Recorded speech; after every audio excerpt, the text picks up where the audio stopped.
planning process. And it really is designed to hear from constituents across campus and to really make sure that their dining services is meeting the campus's needs. Now, having said that, if there are questions or issues about dining services, what I suggest is What I suggest is, I'm going to let Joe speak because actually she and David Ward, in fact, I'll just stop now and let Joe speak since she and David co-chair the Dining Services Committee. So with my dining services hat on, actually the dining committee meets this week. We meet Thursday at 9:15. But I can send the details for anyone that's interested. We do have a few students that are involved, so it's not just staff that are part of that. We do have the manager from Aramark, Julie Archer, is part of that. And as Kaye said, Market Match is something that is a big part of how they operate and make decisions. Not only the dining committee, but students very broadly were involved in the surveys. So it really is about collecting the information and giving people what they want. So it does take a little time.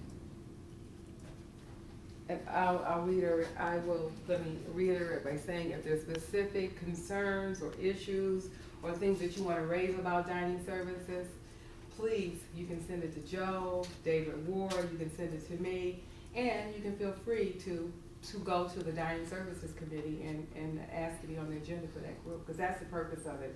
It's really comprised of faculty, there's some staff members, I know there's some students on it, but these committees were always interested in as much student input as possible, so at any point you can feel free to attend or get on the agenda or send your issues in. We'll get back to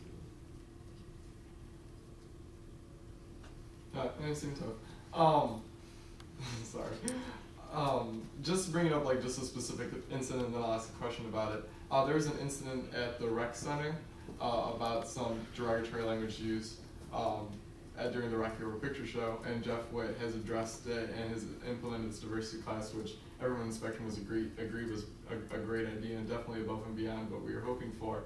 But then within the follow-up with it, we learned that he did not use the LGBT Initiatives Office as a resource for helping build that.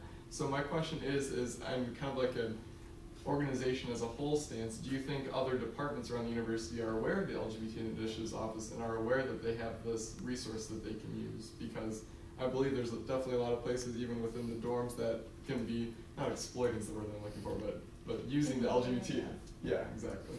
Using the LGBT Initiatives Office. I think you raise a good point. I think the LGBT initiatives and the Spectrum Group specifically is certainly a resource here for the university, and I think we have to be creative. We have to think about ways to make sure that people understand and value and appreciate that.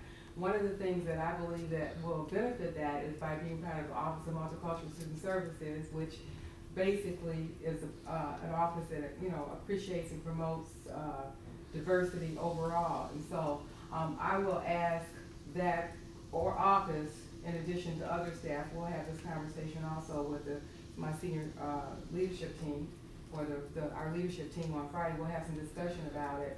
We'll make them aware of it, but again, if you guys have specific ideas, we really want those ideas. Thank you. And actually, just if I can throw that question over to Ms. Campbell, with this, you said this life, I don't know how much, or at all, the LGBT Initiatives Office is linked up with Residence Life, and I don't know, either educating the RAs or anything, but is that something, I don't know? Yes, we have been involved. One of the hall directors has been very involved. That's how we brought the expression boards into all the residence halls in the village. So yes, we are very connected. Thank you, I'm very glad to hear that. This weekend, student government had the opportunity to go to a conference at Ohio University for the Ohio Student Government Association. And we got to talk with 8 other state institutions, and it was a really great conference. But one of the topics that came up was student trustee voting rights. Meg, I just wanted to hear if you've heard of that, or like if you know anything about it nationally as far as student affairs aspect, and kind of what your feelings were on the topic. Actually, I haven't done a lot of reading about it. I am going to IUC on December the 1st, and I will talk to my vice presidents and colleagues from around the state about it. But if you have thoughts about it or information you want to share, I'd be happy to look at it and give you my thoughts about it and do what I can to support the position that you want us to take.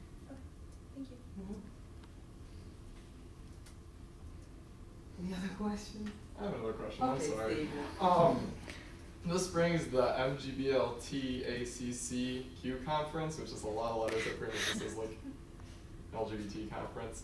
And last year, I believe Spectrum sent 2 people, and this year there's a huge interest, and I believe we have at least over 10 people that are interested to go. And Spectrum's just like draining our budget, and we're using fundraisers and stuff to go. And my question is just because I really don't know how the process works, is where can Spectrum go around the campus in hopes to find money to help fund that trip, because I believe a large University of Toledo presence at this would really help the campus. Well, actually, Krista wants to answer that question. So, I'm on the Krista, thank committee you. for that, and this is good information for all students that are involved and in student organizations. There's a committee called the Student Activities Committee, and they hear special requests from student organizations to attend conferences and hold events and things like that. So you could go there, you write up a request. The form is on the Student Affairs website. Thank you very much. And if you want more information, you can either go to the Office of Multicultural Student Services or the Dean of Students Office if you want somebody to assist you with that. Okay, thank you. Thank you, Krista. Other questions? Ashley? Well, I appreciate you coming. I appreciate everyone, and I appreciate your support. I really do. Sam? Actually, I do, kind of. I don't know if you have any time constraints, but would you be willing to kind of do what David talked about earlier? To stop by at the beginning of the student government meeting and reiterate what you said?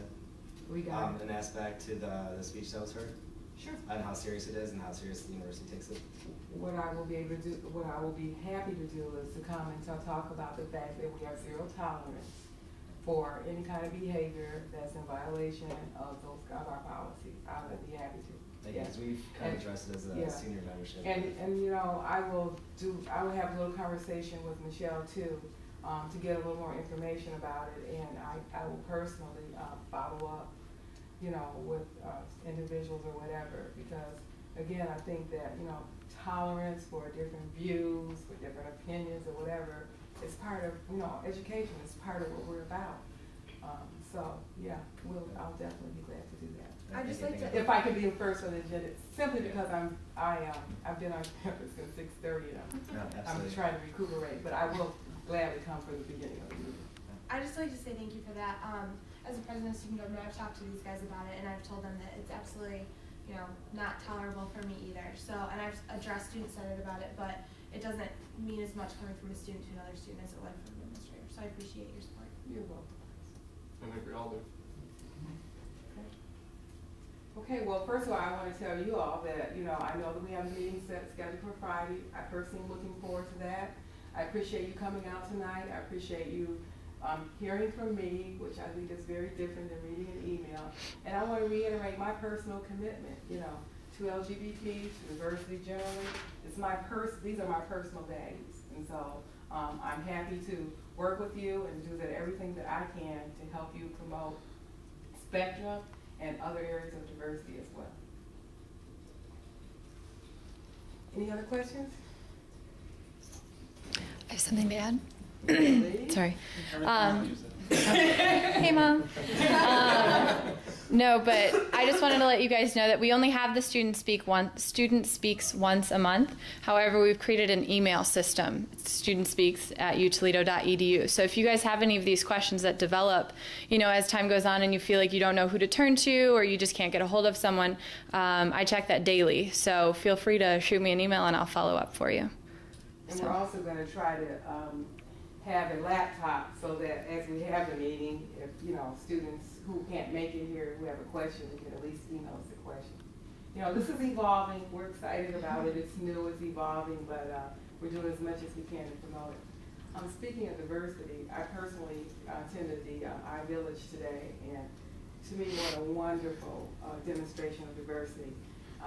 Not only with food, but I saw, you know, art and different cultural things, and I mean, to me, that's what higher ed, that's what education, you know, that's what appreciation of our world is really about. So I thought about, when I look at Sam, I thought about that because I don't know who was eating more, him or I, or maybe I was just eating and he was watching me eat. But I personally enjoy